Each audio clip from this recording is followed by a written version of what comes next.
روایت اس طرح سے مروی ہے کہ ایک مکاتب غلام نے ان کے پاس آیا اور عرض کیا. ایک غلام جس نے مکاتب بولے تو یہ وہ غلام تھا جس نے اپنے مالک سے ایک کانٹریکٹ بنا لیا تھا کہ اگر میں آپ کو اتنے، میری کیا قیمت لگاتے ہو آپ؟ تو مالک بولتا ہے سمجھ لیجیے تیری قیمت ہے 50 دینار. تو وہ کہتا تھا اگر 50 دینار میں ہی لا کے دے دوں آپ کو کما کے الگ سے تو آپ مجھے آزاد کر دو گے؟ تو مالک کہتا ہاں. تو اس کا کانٹریکٹ لکھ لیا تھا. مکاتب غلام مطلب جس کا کانٹریکٹ لکھ لیا گیا. اب یہ غلام کیا کرتے تھے، اپنے مالک کے کام کے بعد ان سے پرمیشن سے ایکسٹرا ٹائم لیتے تھے اور خوب محنت مشقت کرتے تھے جا کے مارکیٹ میں، اور اتنا پیسہ جمع کرنے کی کوشش کرتے جس سے اپنے آپ کو آزاد کر لیں. تو مکاتب غلام تھے، مطلب جس نے کانٹریکٹ کر لیا تھا اپنے آقا سے کہ میں کب چھوٹوں گا اگر اتنا دوں. اب وہ محنت کر رہے اس کے لیے. آئے اور کہا کہ میں اپنی مکاتب کی رقم ادا کرنے سے عاجز آ گیا ہوں. مالک نے رقم تو طے کر دی، ادا ہی نہیں کر پا، اپنی آزادی نہیں لے پا رہا ہوں، تو میں عاجز آ چکا ہوں، تھک چکا ہوں اس سے، ٹھیک ہے، عاجز آ گیا ہوں، لہٰذا میری مدد کی جائے، آپ میری مدد کیجیے. حضرت علی سے وہ کہنے لگا رضی اللہ. علی رضی اللہ عنہ نے جو ہے فرمایا کیا میں آپ کو وہ کلمات نہ سکھاؤں جو مجھے رسول اکرم صلی اللہ علیہ وسلم نے سکھائے تھے؟ آپ پر ایک بڑے پہاڑ کے برابر بھی قرض اگر ہوگا تو اللہ تعالیٰ اسے دور کر دے گا. ایک بڑے پہاڑ کے برابر بھی قرض ہوگا تو اللہ تعالیٰ تجھ سے یہ قرض دور کر دیں گے. کیا یہ دعا نہ بتا دوں؟ انہوں نے کہا ارے بالکل یہ دعا تو آپ بتا دیجئے. پھر جو ہے علی رضی اللہ عنہ نے دعا پڑھ کے بتایا اور کہا اللہم اکفینی بحلالک عن حرامک واغننی بفضلک عمن سواک. یہ دعا سکھائے جس کا ترجمہ ہے اے اللہ اپنے حلال رزق سے میری تمام ضرورتیں پوری کر دیجئے اور مجھے حرام سے بچا لیجئے، اور اپنے فضل سے مجھے اپنی ذات کے سوا ہر ایک سے بے نیاز کر دیجئے. بس اللہ میں تیرا محتاج رہوں اور دنیا میں کسی کا نہ رہو، مجھے بے نیاز کر دیجئے. تو اگر ایک پہاڑ کے وزن کے برابر بھی قرض ہوگا نا آپ پر تو اتار دیں گے اللہ تعالیٰ. وہ غلام خوشی خوشی جو ہے چلے گئے. مطلب آئے تھے مدد مانگنے لیکن آپ سمجھ کے چلے گئے. کوشش وہ کر رہے تھے، ہاں پھر میں کہہ رہا ہوں کوشش وہ کر رہے تھے اور دعا ساتھ میں آئی ہے. میں اس لیے کہہ رہا ہوں کہ بس دعا میں لگ جائیں گے اور کوششیں چھوڑ دیں گے ہم لوگ. دونوں پرندے اپنے گھونسلوں سے نکلتے ہیں خالی پیٹ تو بھر پیٹ واپس آتے ہیں، خالی بیٹھے نہیں رہتے، توکل کر کے نکلتے ہیں. یہاں بھی وہی ہے، کیا ہے کہ وہ کوشش کر رہے تھے لیکن نہیں ہوگا. کہا دعا بھی تو کرو، خالی کوشش ہی نہیں، دعا بھی شامل ہونا چاہیے. تو یہ دعا اگر پہاڑ برابر بھی ہوگا تو ہو جائیں گے. اسی طرح جو ہے روایت ہے ایک دن نبی اکرم صلی اللہ علیہ وسلم مسجد نبوی میں جو بیٹھے ہوئے تھے وہاں پر جو ابو امامہ ایک انصاری صحابی آئے اور فرمایا اور کہا، آپ صلی اللہ علیہ وسلم کو جب دیکھا تو کہا ابو امامہ کیا بات ہے؟ مطلب وہ آئے اور بیٹھے ہوئے تھے. کیا بات ہے، میں تم کو نماز کے وقتوں کے علاوہ بھی جو ہے مسجد میں بیٹھا ہوا دیکھ رہا ہوں، مطلب تو نماز کے علاوہ بھی بہت دیر بیٹھے ہو، کیا بات ہے؟ تو ابو امامہ رضی اللہ عنہ نے فرمایا اور کہا اے اللہ کے رسول صلی اللہ علیہ وسلم مجھے غموں نے گھیر رکھا ہے اور جو ہے قرضوں کے بوجھ تلے دبا جا رہا ہوں، بہت غم ہے اور قرضوں کے بوجھ تلے دبا جا رہا ہوں، بہت پریشان ہوں. ایک تو غم، دوسرے قرض کا بوجھ، دونوں مجھے پریشان کر رہے ہیں، اس لیے میں مسجد میں ایکسٹرا بیٹھا ہوا رہ رہا ہوں. ٹھیک ہے. نبی اکرم صلی اللہ علیہ وسلم نے فرمایا کہا کیا میں آپ کو ایک کلام نہ سکھاؤں کہ جب آپ اسے پڑھیں تو اللہ عز و جل آپ کی غم دور کر دے گا اور آپ کا قرض اتار دے گا؟ کیا میں تمہیں ایسے کچھ کلمات سکھاؤں جس سے تمہارا غم بھی دور اور قرض بھی ادا ہو جائیں گے؟ ٹھیک ہے. تو انہوں نے کہا اللہ کے رسول صلی اللہ علیہ وسلم بالکل ضرور بتائیں. اور پھر نبی اکرم صلی اللہ علیہ وسلم نے یہ دعا جو ہے ان کو سکھائی.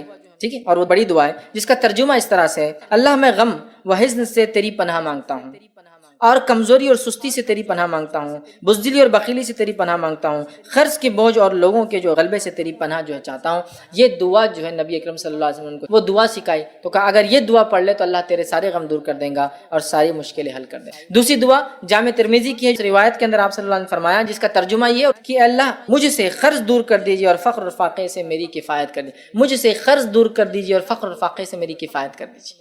صحیح مسلم کی روایت ہے جویریہ رضی اللہ عنہا جو امہات المومنین ہماری ماؤں میں سے ایک ماں ہیں، روایت کی کہ نبی اکرم صلی اللہ علیہ وسلم فجر کے لیے گھر سے نکلے تو میں جو ہے نماز کی جگہ بیٹھی ہوئی تھی وظیفہ کرتے ہوئے، اللہ کا ذکر کرتے ہوئے. وظیفہ مطلب اللہ کا ذکر کرتے بیٹھی تھی.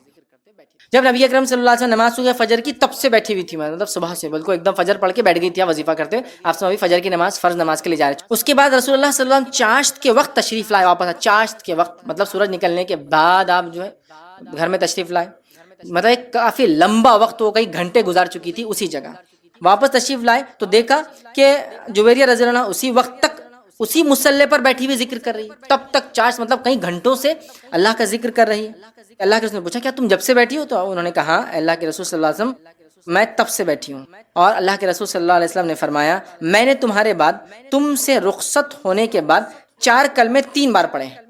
4 کلمے 3 بار پڑھے، مطلب تم تو فجر سے بیٹھی ہو چاشت کے وقت تک، میں فجر کے بعد جب گیا تو 4 کلموں کو 3 بار پڑھا، صرف میں نے اتنا کام کیا. تو آپ نے فرمایا میں نے 4 کلمے 3 بار پڑھے.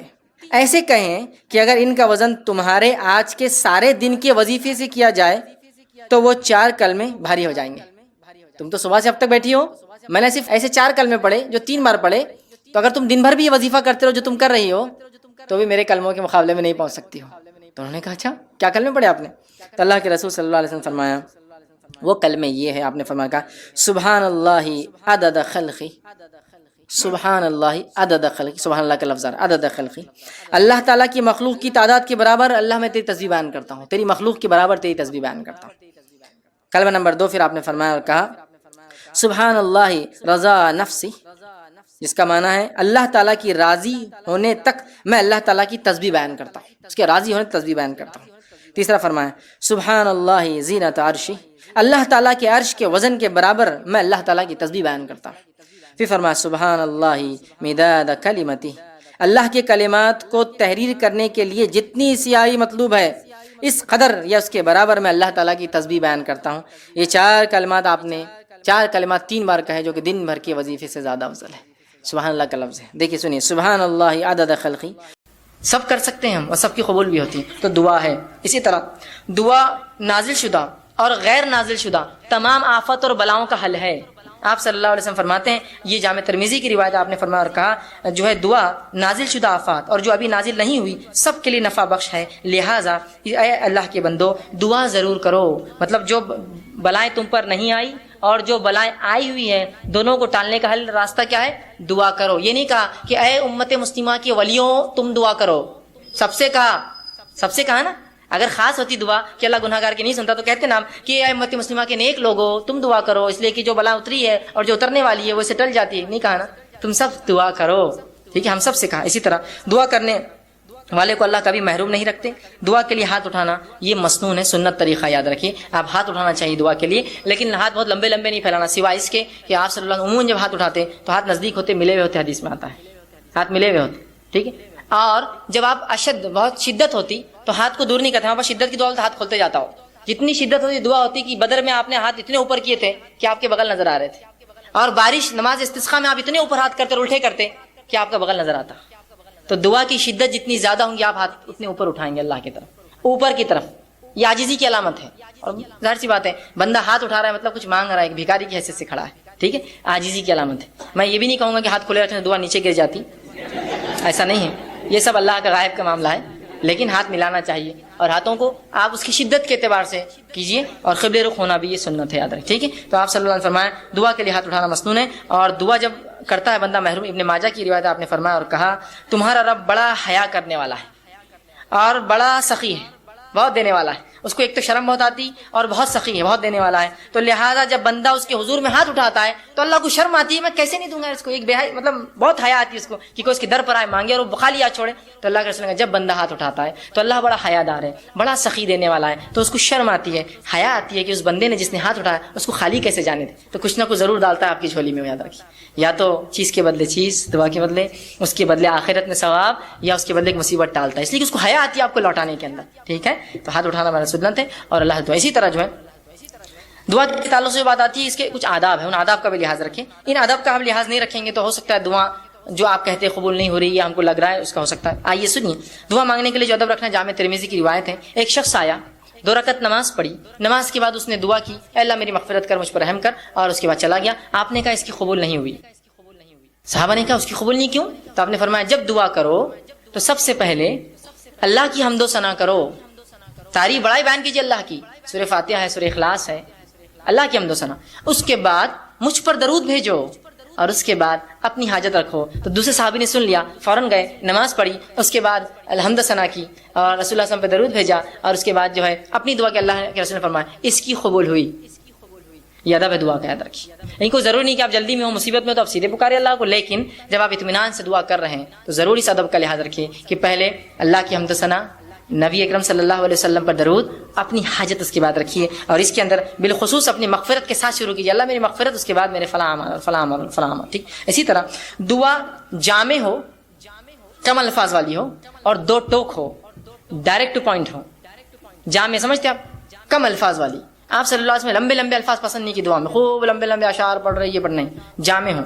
جیسا کہ ایک شخص جو ہے وہ دعا کر رہے تھے اور کہتے اللہ مجھے جنت دے, جنت کے سیدھے ہاتھ پہ اتنے درخت دے, جنت کے الٹے ہاتھ پہ اتنے درخت دے, جنت کے کھیت, تو ان کے والد نے کہا آپ صلی اللہ علیہ وسلم نے ہمیں منع کیا تھا ایسی دعاؤں کے تعلق سے ایسی تفصیلی، جامع دعا کرو جنت دے. اب جنت میں سب کچھ مل جائے گا نا، یہ خواہ مخواہ کیوں کر رہے تم اتنے جھاڑ ادھر اتنے جھاڑ ادھر، یہ اللہ خود دے دیں گے یہ سب. اور جہنم سے پناہ مانگنا ہے تو صرف یہ دعا کرو اللہ جہنم سے پناہ دے. اتنی تفصیلات کیوں کہ جہنم کی یہ پناہ دے اور وہاں سے پناہ دے، صرف آپ کر لیجیے خالی. سمجھ رہے ہیں بات کو؟ تو جامع ہو، لمبے لمبے الفاظ، تفصیلی نہ ہو، جامع ہو. اے اللہ جنت دے، جنت کی نعمتیں خود مل جائیں گی نا ساتھ میں. اس کو کیا آپ کو ضرورت بولنے کی اتنے جھاڑ اتنی حوریں اتنے فلاں اتنے گھر اتنے پیسے، ضرورت ہی نہیں ہے نا. جنت مل گئی، سب کچھ آ گیا، جہنم سے بچ گئے، سب کچھ ہو گیا.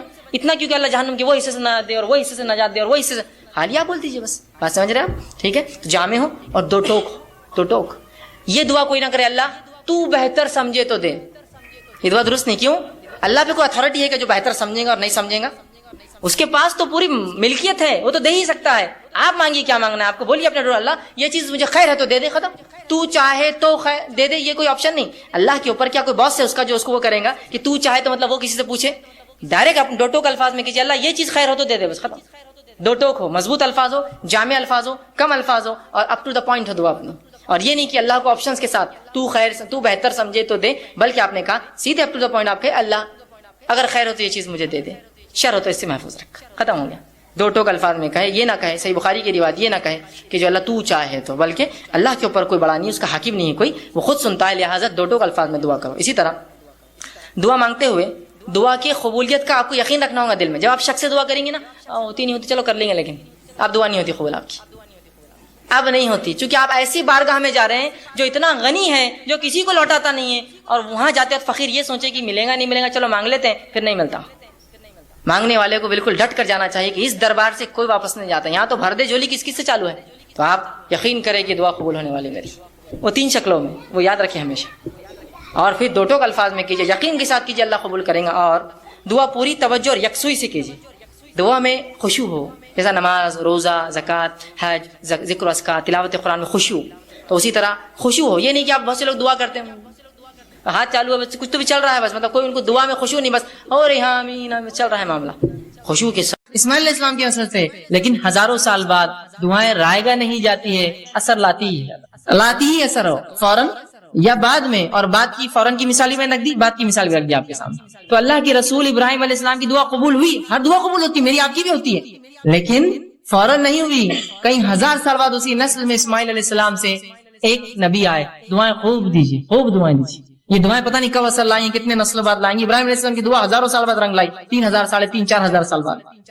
دعائیں کرنا چاہیے، اس کے بڑے فضائل یاد رکھیں. تو 3 شکلوں میں سے پہلی شکل کی 2 قسمیں ہیں کہ فوراً اور دیر سے. لیکن یاد رکھیے اللہ رب العزت دعا قبول کرتا ہی ہے، دعا کبھی رائے گا نہیں جاتی. کبھی اپنی دعاؤں سے مایوس مت ہوئیے کہ میں نے دعا کی اور قبول نہ ہوئی. اسی طرح جو شخص جو ہے حاجت طلبی کے جو ہے ذریعہ دعاؤں کو سمجھتا ہے، اور جب حاجت اس کی پوری ہوگی سمجھتا ہے دعا غنیمت ہے، وہ شخص ایسا سوچ کر جو ہے بہت بڑی غلط فہمی کرتا ہے، اور اس کی وجہ سے بہت سارے غلط اس کے نتائج نکل جاتے ہیں. اور ایسا شخص جو یہ سمجھتا ہے کہ دعا ایک ایسی چیز ہے کہ اس کے کرنے سے میری حاجت پوری ہوں گی، اور بعد میں عام حالت میں دعا نہیں کرتا، اس شخص کی مثال ایسی ہے کہ ایک آدمی جہاد کے لیے جائے اور اس کی نیت ہو مال غنیمت ملے مجھے. تو کیا ایسے شخص کو جہاد کا ثواب ملتا ہے؟ تو جہاد کی نیت جاری سوچے مال غنیمت کے لیے جائیں گے اپنے جہاد میں، چلو بہت پیسہ ملتا ہے جتنے ایک بار فلاں ہوتا. اور وہ شخص جو دعا کو عبادت سمجھ کے کرتا ہے، اس کی مثال ایسی ہے، وہ مجاہد جو میدان جہاد میں جاتا ہے، وہ سوچتا ہے یا تو پھر اللہ فتح دیں گا، یا تو جو ہے شہید ہو جائیں گے، جیت گئے تو مال غنیمت بھی شاید مل جائیں گا. اس کی نیت اصل نہیں ہے، اس کا اصل مقصد عبادت ہے، وہ جہاد، اس کے اندر اس کو کیا ذیلی فائدے ملیں گے اس کے لیے وہ اہم نہیں ہے. تو ہم بھی جب دعا کر رہے ہیں تو ایسا نہ ہو کہ ہم صرف اس کے مقصد کے لیے کہ بس اللہ میرا مصیبت حل کر دے، بس دعا کر رہے اس کی بات نہیں، بلکہ دعا مستقل عبادت ہے، چاہے فائدہ ہو چاہے فائدہ نہ ہو. جیسے وہ مجاہد جو جہاد میں جا رہا ہے سوچ رہا مال غنیمت ملے تو میں جاؤں گا، تو اس کا جہاد فائدہ کا نہیں. وہ مجاہد جو سوچ رہا ہے مال غنیمت نہ ملے، فتح ملیں گی، فتح نہ ملے تو کم از کم شہید تو ہو جائیں گے، فائدہ تو ہر طرف. سمجھ رہے؟ تو دعا کو بھی آپ مخصوص نہ کر دیں، مصیبت میں تو دعا کرو. دعا تو مصیبت، تنگ دستی، خوشحالی، فراوانی اور ہر اعتبار سے، صحت مندی میں اور بیماری میں اور ہر حالت سے امن میں اور خوف میں، ہر جگہ جو ہمیں جو ہے دعا کرنی چاہیے. اسی طرح دعا ایک بہترین ہدیہ ہے، یاد رکھیں دعا ایک بہترین تحفہ ہے جو ایک دوسرے کو ہم دے سکتے ہیں. لیکن ہمارے پاس ایک غلط فہمی. کیا غلط فہمی ہے؟ دعا صرف بوڑھے لوگ دیتے. تو اگر میں آپ سے کہوں اللہ آپ کو جو اچھا رکھے، کتنے بڈھے ہو گئے فیض بھی، اللہ آپ کو اچھا رکھے، ارے فیض بھی آپ اتنے بڈھے نہیں نا، دعائیں دے رہے ابھی سے. تو ہم یہ سمجھتے ہیں دعا صرف بوڑھے لوگ دے سکتے ہیں، اور الحمدللہ اس امت میں سب جوان مرتے ہیں، بوڑھا کوئی ہوتا ہی نہیں ہے نا. دیکھیے کہاں کوئی بوڑھا ہوتا ہے, انسان کی 60 سال 70 سال زندگی گزرے لیکن کالا کر کے گھوم رہا ہے, ٹی شرٹ صاف ٹی شرٹ اور اپنا دکھاتے ہوئے بالکل کالے بال ہیں, بتانا چاہ رہا ہے ابھی تو میں جوان ہوں بھائی, کہاں میرے چکر میں جا رہے ہیں. جوان ہوں, بوڑھا مت سمجھو مجھے, بچے ہیں میرے بڑے لیکن پھر بھی میں جوان ہوں, ہے نا. تو بوڑھے کہاں ہوتے ہیں, اور دعا چونکہ بوڑھے لوگ دیتے ہیں تو ہمارے پاس تو کوئی بوڑھا ہوتا ہی نہیں, ہے نا. اور مرد تو بھی ایک دوسرے کو دعا دیتے ہیں, عورتیں تو کبھی دعا دیتی ہی نہیں ایک دوسرے کو. فرض سلام کا جواب دینے بھی کتراتی ہے تو دعائیں تو دور کی بات ہوتی ہے نا. اگر کوئی ایک خاتون کو دوسری خاتون کر دے السلام علیکم, بولتی ہے تم نے ہم کو سلام کیے, بولتی ہوں کیوں, پہچانتے ہم کو نہیں, ادھر لینے آنے والے کے بعد میں نہیں, ایسا بھی نہیں. اچھا بچوں کے پورے رشتے ہو گئے ہمارے, بیٹا ضرورت نہیں تمہارے سلام کی ہم کو. اس کے پیچھے مقصد دیں گے کس لیے دعا, کہے کے لیے سلام, سلام دعا نہیں کیوں دے رہے تم, اتنی کنجوسی ہو گئی, ہے نا. اور عورتیں بھی بوڑھی نہیں ہوتی, اس لیے کوئی ہوتا نا, ایک زمانہ تھا دعائیں دیتے تھے عورتیں کثرت سے دعائیں دیتے, آج کوئی نہیں تھا, اس لیے کہ دعائیں بوڑھے لوگ دیتے اور اس امت میں ماشاءاللہ سب جوان مرتے, بوڑھا کوئی ہوتا نہیں ہے, لہٰذا دعا کی ضرورت نہیں. دعا دیجیے کثرت سے, ایک دوسرے کو دعا دیجیے, دعا ہدیہ ہے ایک دوسرے کو جو ہم دیتے, تحفہ ہے, کچھ نہیں دے سکتے, دعا تو دے سکتے ہیں نا. دوسرے ہدیوں کو پیسہ لگتا ہے, جیب خرچ ہوتا ہے, کچھ مت کیجیے, دعائیں تو دیجیے اچھی اچھی. میں ہرگز یہ کہنا نہیں چاہ رہا تحفے دیجیے مت, صرف دعائیں دیجیے, لیکن دعائیں دیجیے لوگوں کو, یہ بہترین ہدیہ ہے. نبی اکرم صلی اللہ علیہ وسلم جب صحابہ کچھ اچھا کام کرتے اسلام کے لیے اور دین کے لیے, شریعت کے لیے, دعائیں کا تحفہ دیتے, کیونکہ آپ کے پاس مال و دولت کہاں کی ہوتی, جو آتی خرچ کر دیتے, دعائیں دیتے فوراً. عثمان ابن عفان رضی اللہ عنہ نے جنگ تبوک میں خوب مال خرچ کیا, اللہ کے رسول نے خوب دعائیں دی ان کو, خوب دعائیں. ہدیہ ہے, دیجیے دعائیں دوسرے, سلام کی شکل میں, سلام سے ہٹ کی مصیبتوں کی دور کرنے کی شکل میں, یا مختلف دعائیں جو آپ کو لگے اس کی پریشانی میرے بھائی میری بہن کی, میرے دوست کی, میرے رشتے دار کی, خوب دعائیں دیجیے ایک دوسرے. اور یہ دعاؤں کا چلن بالخصوص ہم دیکھتے ہیں ہند پاک میں, بر صغیر میں بہت کم ہے, چونکہ ہمارا تصور کچھ اور ہی ہے. ایک غلط فہمی کی بنیاد پر ہم دعا نہیں دیتے, تو میری دعا کہاں اللہ سنتا, میری کہاں قبول ہونے والی, دعاؤں کا معاملہ نہیں. لیکن آپ جائیں گے اگر اہل عرب کو آپ دیکھیں گے تو ماشاءاللہ ان میں آج بھی دعاؤں کا بڑا سلسلہ ہوتا ہے. کوئی بھی عرب سے آپ ملیے اتنی دعائیں دیں گے آپ کو, کیسے ہے, گھر کے حال کیا ہے, اللہ اچھا رکھے, اللہ برکت دے, اللہ تیرے مال میں برکت دے, بچوں میں برکت دے, خوب چلتی, اس کی 5 منٹ دعائیں چلتے رہتی. پھر جاتے وقت 5 منٹ دعائیں, 2 منٹ کی اصل بات تھی, میں کام سے آیا تھا, 5 منٹ دعائیں پہلے, 5 منٹ بعد دعائیں چلتے رہتی ہے. اس کی جانے جانے دعا کرتے رہیں گا اس کو, اللہ اچھا لگے, دعائیں کرتے رہیں گے. دعاؤں کو رکھیے, اس کو چلن معمول بنا دیجیے, اپنی زبانوں کو تر رکھیے دعاؤں سے ایک دوسرے کے لیے. کچھ نہیں تو کم از کم لفظی تو کنجوسی مت کیجیے, ایک دوسرے کو خالی دعائیں دینے میں کیا جاتا ہے, دعاؤں کو خوب یاد کیجیے, ایک دوسرے کو خوب دعائیں دیجیے. عربی نہیں آتی ہے کوئی مسئلہ نہیں, اردو میں بولیے, کوئی عربی میں ہی کرنا شرط نہیں ہے. دعا جو سنت سے ثابت دعائیں اس کو عربی میں ہی کرنا, اس کا اصل ثواب تبھی ہے. لیکن نہ یاد ہو تو کم از کم اردو میں تو بول سکتے ہیں نا, اللہ اچھا رکھے, خوش رکھے, برکت دے, یہ تو اتنا تو بول سکتے ہیں نا. نہیں, دعا دینے میں بہت شرم آتی, کیوں گالیں دینے میں شرم نہیں آتی تم کو کبھی, صرف دعا میں شرم, تم کو پورے دینی کام میں شرم اور حیا اور سب آتی ہے. نماز پڑھو تو شرم آ رہی, دعا دو تو شرم آ رہی, یہ کرو تو شرم آ رہی, اذان دو تو شرم آ رہی, باقی سب ننگے دھڑنگے کاموں میں ہم کو شرم نہیں. کھل کر ڈٹ کر سڑک پہ کھڑ رہے کی پچکاریاں مار رہا, اس کو شرم نہیں آیا, کیا دعا نہیں بہت شرم آتی, دعا اچھا نہیں دکھتا ہے, اتنے بڑے لوگ دعا دینا, یہاں پچکارے مارنے کی شرم نہیں آتی تم کو. تو جہاں شریعت ہے وہاں شرم اور حیا لالی, اور جہاں شرم و حیا ہونا تھا کہ سڑک پہ کھڑے کی شرم کرو, تھوک رہے ہو تم سڑک پہ, ویسے سڑک پہ تھوکنا بھی درست نہیں, بیچ میں بازو جانا چاہیے, اور اس پر ایک گندی چیز کھا کے تھوکتے ہو جسے دھبے لگتے ہیں عمارتوں پر, زمین خراب ہوتی ہے. اب ہمیشہ کہتا ہوں امت ہوتا ہے نا, امت مسلمہ کے اگر نوجوان کچھ جمع ہو جائے, کچھ افراد جمع ہو جائے اور جب وہاں سے چلے جائے تو آپ پہچان سکتے ہیں نا یہ مسلمان نوجوان جمع ہوئے ہوں گے وہ پچکاریوں کے دھبوں سے. جانور کا ریوڑا اگر رات میں کہیں رکے اور نکل جائے تو اس کی غلاظت سے پہچانتے نا, جانور رات میں رکے تھے, تو ویسا آپ پہچان لیں گے مسلمان برابر آئے تھے, برابر دکھ رہا ہے, پوری میری دیوار خراب ہوگی, گاڑیوں پہ پچکاریاں پڑی ہوئی ہے, فلاں چیز بھی انہوں نے خراب کر دی, اندازہ لگائیے. تو شرم کیجیے برے چیزوں میں, اچھی چیزوں میں آگے بڑھیے, پہل کیجیے دعائیں دینے میں. تو دعائیں کوئی بوڑھے اور جوان کا مسئلہ نہیں ہے, مرد اور عورت کا مسئلہ نہیں ہے, دن اور رات کا مسئلہ نہیں ہے, عرب اور عجم کا مسئلہ نہیں ہے, عربی اور غیر عربی کا مسئلہ نہیں ہے. خوب دعائیں دیجیے, دعائیں تحفہ ہے, ہدیہ ہے جس میں. اسی طرح دعا مومن کا زبردست ہتھیار ہے, جو آج کا میرا عنوان تھا, دعا مومن کا ہتھیار. دعا مومن کا ایک اسپرچل ویپن ہے, یہ ایک ایسا ہتھیار ہے کہ جب پوری دنیا آپ کا ساتھ چھوڑ دیتی ہے یہ ہتھیار آپ نکالتے ہیں, یہ چیز آپ کے پاس ہمیشہ لگی ہوئی ہے, ایک زبردست ہتھیار, یہ مومن کا ہتھیار ہے. ہر مصیبت, ہر پریشانی اور ہر وقت جب دنیا آپ کی پوری بھی مکمل خلاف کھڑی ہو جائے, یہ ہتھیار آپ نکالیے, یہ ویپن آپ نکالیے اپنا, جو آپ کی مدد کریں گا. اللہ رب العزت نے اس تعلق سے سورہ نحل سورہ نمبر سورہ نمل سورہ نمبر 27 آیت نمبر 62 فرمان کہا, امن یجیب المضطر اذا دعاؤ ويكشف السوء ويجعلكم خلفاء الارض